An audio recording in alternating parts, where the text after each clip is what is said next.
Dieng. Nama ini pertama kali muncul dari sebuah prasasti yang berangka tahun 861 Masehi. Prasasti yang ditemukan di Wonosobo ini dikenal dengan nama Prasasti Gunung Wule, di mana dalam baris terakhir prasasti tersebut menyebutkan nama Di Hyang, nama yang selanjutnya dikenal dengan sebutan Dieng.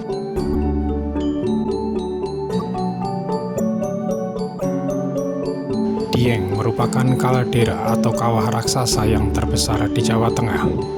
Kaldera Dieng sudah ada sejak jutaan tahun yang lalu, yang terus tumbuh hingga membentuk deretan gunung-gunung kecil di dataran tinggi ini hingga menjadi seperti yang terlihat di masa sekarang. Jejak aktivitas vulkanik Dieng bisa dilihat dari banyaknya kawah aktif maupun telaga-telaga di tempat tinggi ini. Namun, kondisi tersebut malah seperti menjadi daya tarik bagi pelancong dari berbagai daerah untuk datang ke tempat ini.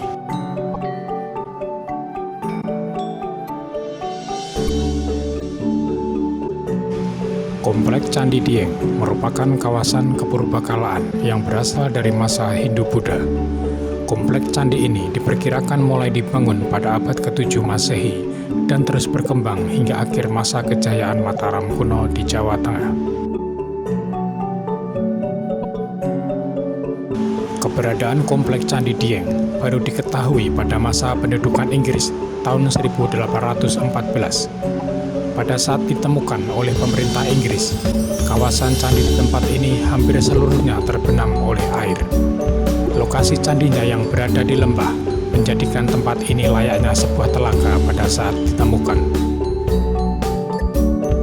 Mungkin karena alasan itulah para pendiri candi di tempat ini merasa perlu membuat saluran drainase pada zaman itu. Saluran air ini selanjutnya dikenal dengan nama Gangsiran Aswotomo. Pada awalnya, tak kurang dari 40 gangsiran Aswotomo ditemukan, namun sekarang yang masih tersisa tinggal beberapa lubang galian saja.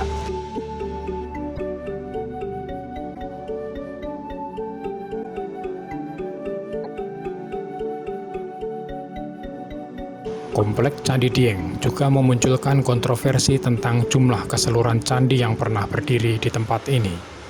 Ada anggapan Candi Dieng berjumlah ratusan, bahkan sampai ribuan. Memang, data jumlah candi di kawasan Dieng yang terbanyak dituliskan oleh Thomas Stamford Raffles dengan bukunya yang terkenal, History of Java.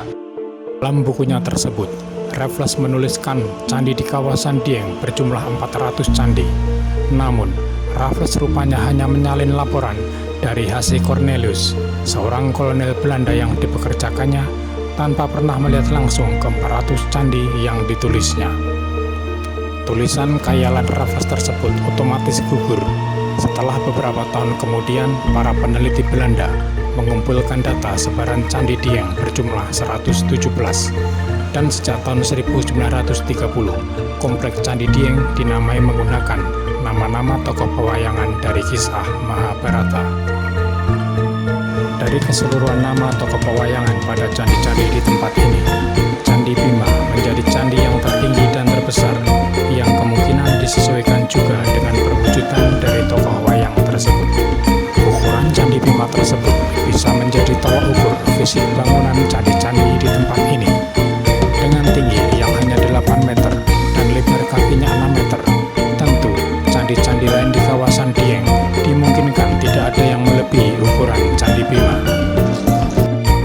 Reruntuhan candi yang ditemukan di dataran tinggi cenderung lebih utuh kondisinya bila dibandingkan reruntuhan candi yang ditemukan di dataran rendah.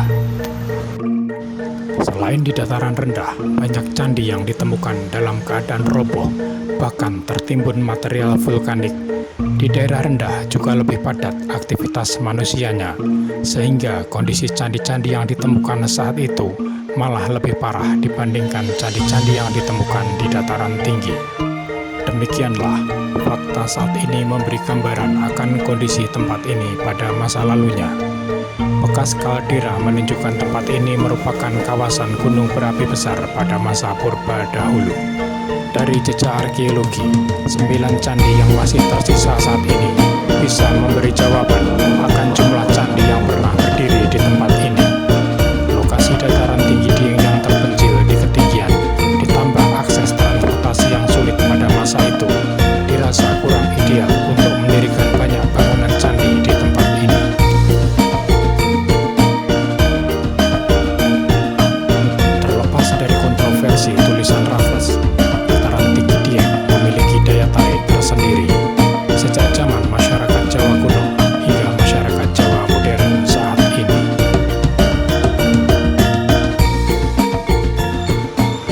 Salam budaya.